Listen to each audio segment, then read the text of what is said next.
Great. Great. I'm actually not going to share my screen. I thought. Okay, I will spotlight you. Yeah.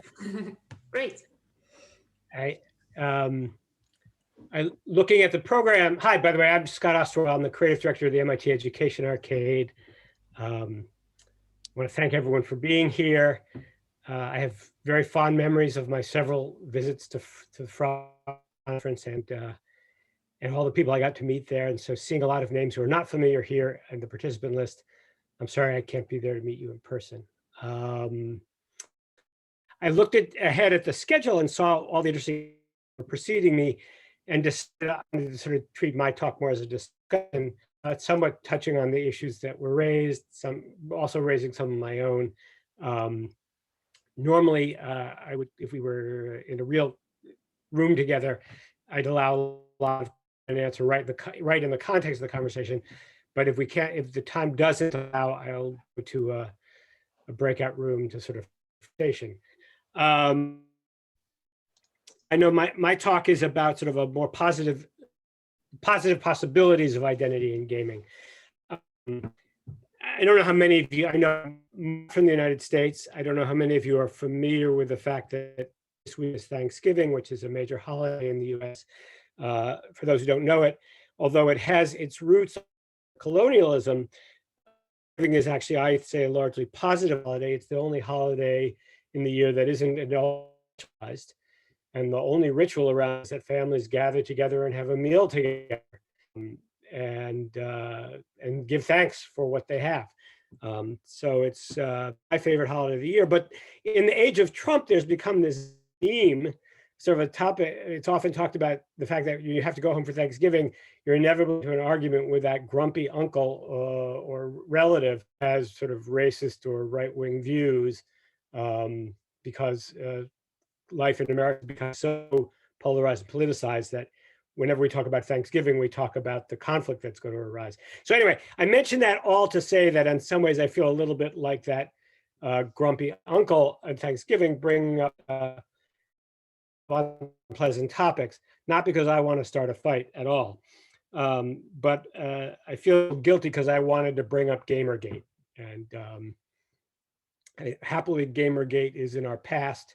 It's behind us, and kind of, in some ways, wish we didn't have to talk about it at all, but I'm bringing it up. I'm bringing it up simply to point out that the ugliness that was revealed in Gamergate is still with us. Although Gamergate itself has as a story, all of the sort of forces that were brewing online, among other things, not only among online gaming communities, but in general online, have sort of obviously become more and more visible in this day and age. You know, it was Dana Boyd who in her research was pointing out, even as it was happening, that in fact, what Gamergate reflected was the fact that sort of dark right-wing forces were seducing and attracting mostly alienated young men through communities, including in gaming. They were really picking up on the kind of transgressive nature of teenage behavior and sort of marshaling it and weaponizing it into this sort of right-wing online populist movement that's still with us. I'm not raising this to somehow directly implicate gaming in this ugliness. I don't think that gaming is the cause of it, or that this kind of ugliness is by any means confined to gaming. But I do think that we who care passionately about games need to reflect on the ways in which that so much of that culture that we're seeing in gaming emerges from the same currents that produce sort of neo-fascism more generally. And I don't do it to somehow shift the blame to gaming, rather the opposite, to sort of isolate and cordon off those qualities of gaming so that we can focus, so that we can try to sort of expunge them from our gaming culture and think more about, and as a counterweight, to think about how we could further support and promote the positive aspects of gaming culture that I think we all would like to see. So that in mind, so the first part of my talk is really to sort of identify, I think, what's problematic about gaming culture, and then to speak about what's possible and about it, what's possible and positive about it. I want to put my cards on the table right off by just saying that I think largely what's wrong with some aspects of gaming is what's wrong with mass culture in general, not just gaming. And that from my perspective, and the argument I'm going to make is that it's largely the way the world functions under capitalism. And I just want to, and I think it's worth noting that Agatha's examples of real positive movements in gaming all come from independent gaming, because in fact, those are movements that had, at least initially, are not co-opted by mass culture, capitalist mass culture. But of course, what we see with gaming, as we saw with independent film, is that once independent product shows itself to be successful and viral, it gets colonized by capital. And so we have to, I think the things that we want to see in the world have to continually be created at the fringes and at the borders before they get co-opted. So just to quickly, I sort of identify what I think of as really the four, I would say, destructive aspects of mass culture gaming. The first one is, I don't know what we want to call it, individualism or hyper-competitiveness, or for those of you familiar with Ayn Rand, I think it's sort of a Randian view of the world. The notion of the individual as solely responsible for their own fate, as totally in control, that idolizes the individual who can exert more power than any other. Basically, it's sort of the Superman myth. There's a point in all our adolescence when we need briefly to sort of fantasize being Superman, when we feel powerless, when we're just coming into our own adulthood, when we sometimes need to fantasize about that power. But most of us, even if we continue to enjoy some of that mythology as entertainment, we all have to grow out of it. But I think that historically games have tended to continue to reinforce that kind of Superman mythology, partly just because mass culture and under capitalism does in general, but also because to some degree, early gaming, of course, was largely solo. And so you're playing a game, you're playing as one character, you're playing against the machine, against the system.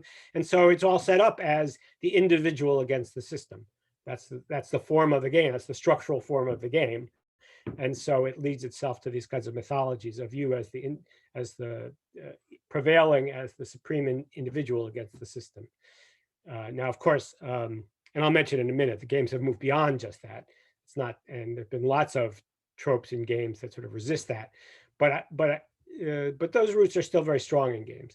The second problematic element, and of course we've all been alluding to this in our talks, are the combination of sexism, racism, and colonialism. A lot of this, of course, comes with video games, because video games, of course, are more narratively dense. They rely more on narrative than traditional analog board games do. But my colleagues at MIT have been doing some work showing that sort of colonialist mythology, racist and colonialist mythologies have been part of board games for a long time too. So it's not just in digital games that we see this. And again, of course, we all know about, the previous talks have all focused on the ways in which we can overcome some of these problematic narratives. I realized that in my talk, I sort of elided 2 points that I wanted to make when I talked about sort of the Randian narrative and the hyper-competitiveness. I wanted to say, and looking back at my notes, I realized I left out one point I wanted to make about hyper-competitiveness. I get the question a lot when I talk about games, when people rightly sort of raise concern about whether games sort of promote an unhealthy level of competition. And I think this is maybe one of the most nuanced challenges we face, because capitalism has given us a model of competition, of a sort of what do I want to call it? A zero-sum kind of competition. For me to win, you have to lose. And of course, that makes many of us sort of a little wary of too much competition in games. The issue, I think, is that in reality, there is healthy competition and there's unhealthy competition. And the challenge is to actually see the difference between them. I like to argue that I think what games fundamentally are, whether we like it or not, are about a kind of competition. And it's not necessarily competition between individuals. What is a game if I think that that games generally present us with challenges, that the pleasure of the game is the pleasure of learning how to overcome that challenge. And so, and that in fact is probably fundamental to our nature as human beings. The degree to which when faced with an interesting challenge, we rise to overcome it. Now, I'm not talking about overcoming people, I'm talking about overcoming challenges. Even some of you may have seen me lecture before, I frequently start by asking everyone to play tic-tac-toe. And people get immensely invested in playing tic-tac-toe, even though it's a very stupid game. And I then like to point out that the simple challenge of beating your opponent at tic-tac-toe is irresistible to most people. But again, it's not about beating people, it's about rising to overcome challenges, because, and this gets very, and I think this is a fundamental point I want to make, which is that the best of us that games bring out is this desire to sort of get better at things, to learn and persist in the face of failure and get better at things. But that doesn't mean that we have to get better at someone else's expense. And so that the issue with games is not whether they're competitive, but sort of what the vision of competition is. Is it that zero-sum game, or is it the competition of ourselves against ourselves? Because in fact, even in a one-on-one game, if I'm playing you, my goal in beating you is not to see you suffer unless I'm pathological. And I'm sure there are people like that. I know there are people like that. But my real goal in beating you is simply you're the measure against which I want to see how well I'm doing. So if I want to get better at tennis, if I get a higher score against you than I had last time, I now see that I'm getting better. And that's what drives me, not your losing, but my prevailing over my own weakness. So again, I'm really making the point that we cannot reject competition entirely from games, but we do need to separate out competition as a way of improving ourselves versus competition as a way of defeating or prevailing or exerting power over someone else. Anyway, so I've named sort of 3 issues so far, sort of this sort of Randian Superman, the hyper-competitiveness, the racist, sexist, colonialist tropes. The last thing that I think is problematic about modern games is the degree to which they reproduce labor under capitalism. The degree to which games are now so often about grinding, about sort of putting you in a situation in which you are somehow addicted to the work, in which you have no choice but to do it the game sets the terms and you are just a laborer, slowly grinding away at the task. Sometimes that can be alluring, but I think there are ways in which games, particularly because many, again, commercial game designers try to design the games to be addictive, either to get you to spend more time to grind or to buy more products. Sort of, there's a way in which and I don't think this is some evil conspiracy. I think we're all sort of victims of capitalism. And so we all reproduce capitalism. And sometimes we even reproduce it in the games we create. So these are all issues I would say that are present. They're present in games, but they're also present in ourselves. And these are the things that we should slowly work to expunge. But that said, like I said from the very beginning, I sort of want to be I don't mean to just be the grumpy uncle, sort of identifying what's problematic about games. I want to sort of cordon them off to try to think a little bit more clearly about where the possibilities are. And to me, there are two strong ones. One that's been alluded to on and off through the earlier talks, but not as much, is simply the sociality of games. That before digital games, virtually all games were social, and that games are are almost always played in a social space.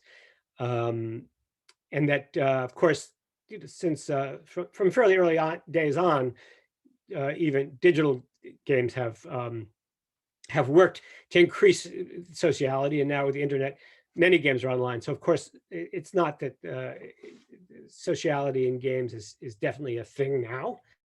There's no question about it, and it's have been for a long time. And we can even look at commercial. We can look at commercial games which do it in some very positive ways. I would say overall, although there's lots that I included that I find wrong with World of Warcraft, I think it's an example of a world where I think we can see lots of very positive models of sociality. I think we also have lessons about sociality that we can learn from even more problematic games. I'm intrigued by the work done at Riot Games around League of Legends, where they, which of course was historically a very toxic game in terms of its sociality, but even their work that they did on sort of changing and moderating the ways in which chat and conversation happened within the game reduced the antisocial behavior. It didn't eliminate it, unfortunately, but so that's all a way of saying that within the space of social games, we can be working to ever increase an environment which is truly pro-social, not just one in which people get together to dump on and incite each other. But I also want to sort of think about what if social games were more about the kinds of social movements that we'd like to see. I mean, what if we had the mechanics of a World of Warcraft, say, to be more about how to thwart the police, how to sort of avoid being kettled by the police during a protest, or how to riot more effectively, how to overthrow sort of, let's say, instead of trying to be colonial rulers of territory, what if the games were more about overthrowing the colonial rulers of territory? What if it is about organizing mass social movements? We can look to things like Tahrir Square, where we see the ways in which mass movements working socially through partly through online means actually were able to thwart the military and the police. What if more of our games were about that? So I think that the potential of harnessing large numbers of gamers to model more positive social movements is possible and desirable. And I'm sort of throwing out that challenge to the young designers among this audience to think about how they might create more rebellious and riotous worlds of sociality. And the second thing, I want to take a different take on identity than in the previous speakers have given. Not that I agree with everything that they said, and I think that the talk in terms of identity about whether it's a sexual identity or whether it's gender or whether it's race, these are all incredibly important things, and I agree with everything they said. I simply want to mention another aspect of identity, and it's one that's sort of universal regardless of who we are. Which is, and I already alluded to this, I've talked about the fact that I think fundamentally in games, our primary goal is to get better at stuff. And I would like to argue that when we are, that the thing that we need to tap, that everybody who plays a game experiences a positive change in identity whenever you beat a game. Whenever you experience yourself as mastering a problem that initially seemed difficult and that you gradually managed to overcome, you experience a positive shift in identity. And that unfortunately, there's little done in the larger society to reinforce those victories. In fact, I think about how school, the terrible thing about school as it currently exists is that instead of taking all the things that you've mastered before you enter the school at grade 5, we treat you as if you know nothing and that you're dependent on us for your education. Instead of saying, you are already the master of all these skills and let's continuously build on those skills. It's sort of, Stephen's last talk alluded to some of this. But I think we need to think about the ways in which games continually promote ever more potent sense of identity in users. I don't have time to refer to some games that we've developed, but we know that that from games we've created that promote empathy, that in fact players experience themselves as more empathetic after they've played the game than before they've played the game. And so I think as designers, we need to focus on games which foster in ourselves positive identities of ourselves as effective, empathetic, caring, and revolutionary actors. And with that, I know I'm out of time. So I'm happy to join people. I don't want to take away from anyone else's talk, but I will go. I think I'm going to go to room. Let me just confirm the breakout room 3.